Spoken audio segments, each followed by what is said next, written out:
विद्येश्वर संहिता का अध्याय 3 भगवान शिव के लिंग एवं साकार विग्रह की पूजा के रहस्य तथा महत्व का वर्णन। सूत जी कहते हैं, सौनक, जो श्रवण शंकर के लिंग एवं मूर्ति की स्थापना करके कीर्तन और मनन इन तीनों साधनों के नित्य उसकी पूजा करे तो संसार सागर से अनुष्ठान में समर्थ न हो वह भगवान पार हो सकता है। वंचना अथवा छल करते हुए अपनी शक्ति के अनुसार धनराशि ले जाए और उसे शिवलिंग अथवा शिव मूर्ति की सेवा के लिए अर्पित कर दे, साथ ही निरंतर उस लिंग एवं मूर्ति की पूजा भी करे।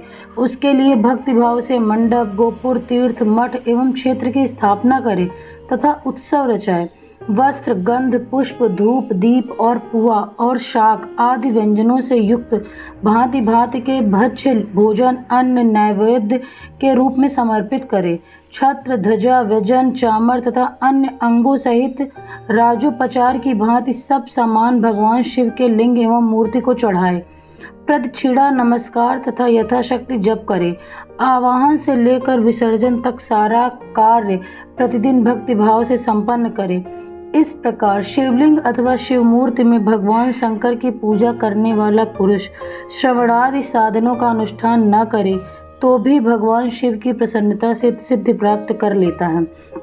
पहले के बहुत से महात्मा पुरुष लिंग तथा शिव मूर्ति की पूजा करने मात्र से भव बंधन से मुक्त हो चुके हैं। ऋषियों ने पूछा, मूर्ति में ही सर्वत्र देवताओं की पूजा होती है, परंतु भगवान शिव की पूजा सब जगह मूर्ति में और लिंग में भी क्यों की जाती? सूत जी ने कहा, मुनीश्वरों, तुम्हारा यह प्रश्न तो बड़ा ही पवित्र और अत्यंत अद्भुत है। इस विषय में महादेव जी ही वक्ता हो सकते हैं। दूसरा कोई पुरुष कभी और कहीं भी इसका प्रतिपादन नहीं कर सकता। इस प्रश्न के समाधान के लिए भगवान शिव ने जो कुछ कहा है और उसे मैंने गुरुजी के मुख से जिस प्रकार सुना है उसी तरह क्रमशः वर्णन करूँगा। एकमात्र भगवान शिव ही ब्रह्म रूप होने के कारण निष्कल यानी निराकार कहे गए हैं। रूपवान होने के कारण उन्हें शकल भी कहा गया है, इसलिए वे सकल और निष्कल दोनों हैं। शिव के निष्कल निराकार होने के कारण ही उनकी पूजा का आधारभूत लिंग भी निराकार ही प्राप्त हुआ है, अर्थात शिवलिंग शिव के निराकार स्वरूप का प्रतीक है। इसी तरह शिव के सकल व साकार होने के कारण उनकी पूजा का आधारभूत विग्रह साकार प्राप्त होता है, अर्थात शिव का साकार विग्रह उनके साकार स्वरूप का प्रतीक होता है। सकल और अकल समस्त अंग आकार सहित साकार और अंग आकार से सर्वथा रहित निराकार है। रूप होने से ही वे ब्रह्म शब्द से कहे जाने वाले परमात्मा हैं। यही कारण है कि सब लोग लिंग और मूर्ति दोनों में ही सदा भगवान शिव की पूजा करते हैं। शिव से भिन्न जो दूसरे देवता हैं वे साक्षात ब्रह्म नहीं हैं, इसलिए कहीं भी उनके लिए निराकार लिंग नहीं उपलब्ध होता। पूर्व काल में बुद्धिमान ब्रह्मपुत्र सनत कुमार मुनि ने मंदराचल पर नंदकेश्वर के इसी प्रकार का प्रश्न किया था। सनत कुमार बोले, भगवान शिव से भिन्न जो देवता हैं उन सब की पूजा के लिए सर्वत्र प्रायः वेर मात्र ही अधिक संख्या में देखा और सुना जाता है। वेर का मतलब मूर्ति। केवल भगवान शिव की ही पूजा में लिंग और वेर दोनों का उपयोग देखने में आता है।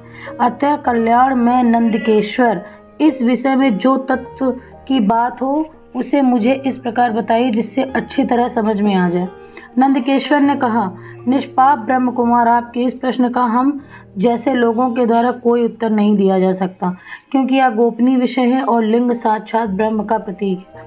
तथापि आप शिव भक्त हैं, इसलिए इस विषय में भगवान शिव ने जो कुछ बताया है उसे ही आपके समक्ष कहता हूँ। भगवान शिव ब्रह्म स्वरूप हैं और निष्कल हैं यानी निराकार हैं, इसलिए उन्हीं की पूजा में निष्कल लिंग का उपयोग होता है। संपूर्ण वेदों का यही मत है। सनत कुमार बोले, महाभाग योगींद्र, आपने भगवान शिव तथा दूसरे देवताओं के पूजन में लिंग और वेरे के प्रचार का जो रहस्य विभाग पूर्व बताया है वह यथार्थ है। इसलिए लिंग और वेर की आदि उत्पत्ति का जो उत्तम वृत्तांत है उसी को मैं इस समय सुनना चाहता हूँ। लिंग के प्रकाट्य का रहस्य सूचित करने वाला प्रसंग मुझे सुनाइए।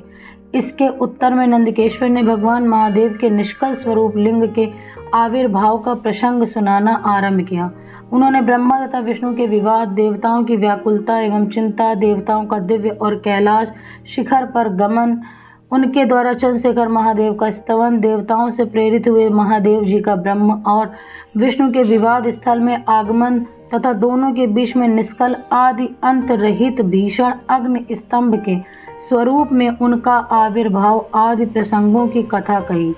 तदनंतर श्री ब्रह्मा और विष्णु दोनों के द्वारा उस ज्योतिर्मय स्तंभ की ऊंचाई और गहराई की था लेने की चेष्टा एवं केतकी पुष्प के शाप, वरदान आदि के प्रसंग भी सुनाए।